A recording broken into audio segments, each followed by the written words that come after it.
Berawal salah kirim pesan, asmara terlarang antara aku dan bosku tak terhindari. Cerita ini adalah karangan semata. Bila ada kesamaan nama, waktu, tempat, profesi, dan kejadian itu bukan merupakan kesengajaan. Kejadian ini bermula saat saya bekerja di sebuah perusahaan terkemuka pada 2014 silam. Saat itu saya bekerja sebagai sekretaris junior tetapi setahun kemudian diangkat menjadi sekretaris utama karena yang sebelumnya terdiagnosa kanker dan harus meninggalkan perusahaan. Bos saya berumur 44 tahun, keturunan Jawa Sunda, sudah beristri, dan dikaruniai 4 orang anak. Ia memiliki citra baik sebagai seorang bos, sangat sopan dan berkarismatik. Sedangkan saya memiliki paras menawan, tubuh proporsional, dan sedang menjalani hubungan jarak jauh dengan kekasih. Awalnya, semua berjalan sangat baik dan profesional. Saya selalu menyiapkan apa yang bos butuhkan termasuk mengikuti kemanapun perjalanan dinasnya. Perlu diketahui, saya dan kekasih seringkali melakukan hal dewasa secara virtual bahkan bertukar foto vulgar.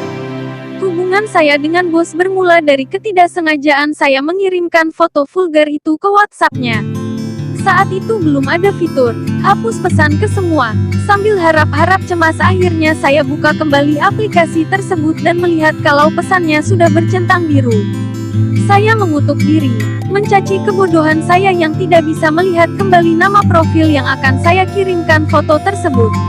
Jantung saya berdegup hingga rasanya mau lari meninggalkan saya. Saya merasa lemas seolah semua darah turun ke kaki. Tidak ada yang tersisa. Saya menghela napas panjang dan mengumpulkan keberanian untuk mengirimkan pesan, "Maaf salah kirim, balasku seadanya." Tak lama pesan itu pun centang biru yang berarti dia belum menutup profil WhatsApp saya. Dia tidak membalas pesan saya. Saya semakin panik dan tidak tahu harus menaruh muka di mana saat bertemu dengannya besok. Esoknya, saya memutuskan untuk berangkat lebih pagi. Semalaman saya tidak bisa tidur, cemas harus berkata apa saat bertemu dengannya. Terlebih belum lama saya diangkat menjadi sekretaris utama. Bagaimana kalau saya dikeluarkan karena perilaku saya yang kurang baik? Mau ditaruh di mana muka saya? Pikiranku berkecamuk. Sepertinya wajah saya hari ini tidak karuan. Kantung mata saya pastilah hitam karena tidak tidur semalaman suntuk. Selama perjalanan jantung saya berdegup sangat kencang. Mungkin jika ada orang yang berdiri di sebelah saya, mereka akan dengar betapa kencang suaranya. Sesampainya di parkiran kantor, keringat dingin mulai membasahi kening. Perut saya tiba-tiba mulas menahan gugup. Saya memasuki lobi kantor dan bergegas ke ruangan bos, tetapi sebelum itu saya putuskan untuk pergi ke kamar mandi. Melihat bagaimana kondisi wajah saya dan terutama mengumpulkan segala niat juga keberanian untuk meminta maaf atas kebodohan saya. Saya melihat diri saya di cermin kamar mandi. Buru-buru kuku. Saya membuka keran dan membasuh wajah dengan air dingin. Luntur semua make up, terlihatlah wajah saya yang sesungguhnya. Kantung mata hitam, bibir pucat, kulit kering. Saya menghela napas dan membuka tas untuk mengeluarkan pack make up. Hitung-hitung mencari kesibukan agar tidak terlalu gugup. Di tengah memakai foundation saya melihat jam, masih ada waktu untuk mengumpulkan keberanian sebelum akhirnya dia datang. Gumamku. Selesai make up, saya kembali menatap pantulan diri di cermin. Sebenarnya saya tidak jelek kok, hanya saja malu karena salah kirim foto itu, kataku dalam hati. Setelah cukup berhias, saya keluar dan duduk di meja dekat ruangannya. Berulang kali saya melirik jam tangan untuk melihat berapa lama lagi ia akan datang.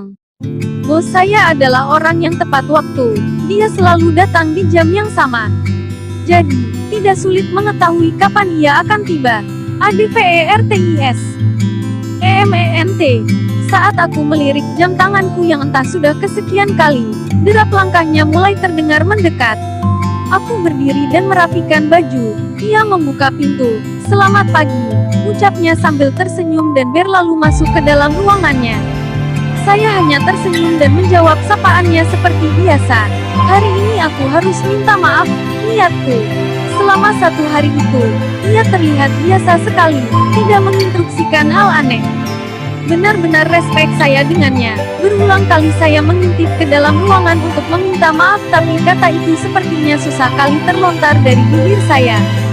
Satu hari hampir terlewati. Ketika ia keluar dari ruangan dan berhenti di depan meja saya, ia bertanya, "Kamu pulang jam berapa?" Tanyanya. "Sebentar lagi akan pulang, Pak," jawabku. "Bisa temani saya minum kopi?" Tanyanya. Mendengar ajakannya itu, saya berpikir bahwa inilah saat yang tepat untuk saya meminta maaf. Saya menyetujui ajakan itu. ADPERTISEMENT. Kami turun dan masuk ke salah satu kedai kopi yang berada di lobi. Saat tiba di kedai dan sudah memesan kopi, saya membuka obrolan tentang insiden salah kirim pesan itu. Belum selesai bercerita ia sudah menyela pembicaraan saya. "Forget about it. Saya paham kamu LDR. Foto itu pun sudah saya hapus," katanya. Saya makin respek dengannya. Sejak kejadian itu, kami jadi makin akrab bahkan terbawa sampai di luar lingkup kantor. Seringkali saya diundang ke rumah untuk bertemu dengan keluarganya. Dia pun sangat perhatian hingga sering mengirimkan pesan singkat sebagai cara menunjukkannya. Ada hal yang membuat saya nyaman saat berada di dekatnya. Ia sangat pandai membangun suasana dengan gurauan-gurauannya. Saya kerap kali tertawa terbahak-bahak jika dia sudah melontarkannya. Mungkin kedengarannya salah, tetapi seiring berjalannya waktu saya masuk ke dalam perangkap. Saya tidak bisa menghapus ingatan tentang bos saya itu, bahkan seringkali saya berfantasi dengannya. Gila memang.